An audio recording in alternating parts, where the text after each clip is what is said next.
The Rain or Shine, Lasso Painter Select, Call Mysec. Cole Mychek goes to Rain or Shine as the 10th pick in round number 3. Cole Mychek, a virtual unknown, pero syempre, nagpakita din naman kaya nagustuhan nila dito sa Rain or Shine. At ano sabi ni Coach Cheng daw? Sabi ni Vanessa?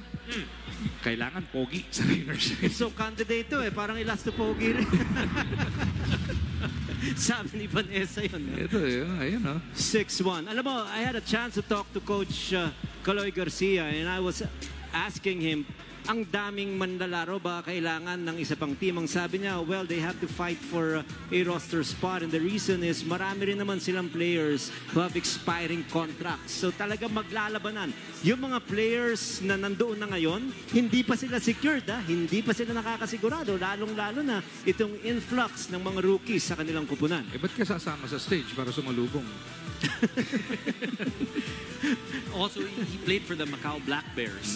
And you know, if you look at this, alam mo nag-iisip din yung mga nasa lineup na ngayon but have a an expiring contract. You know, you're fighting for those spots. You're looking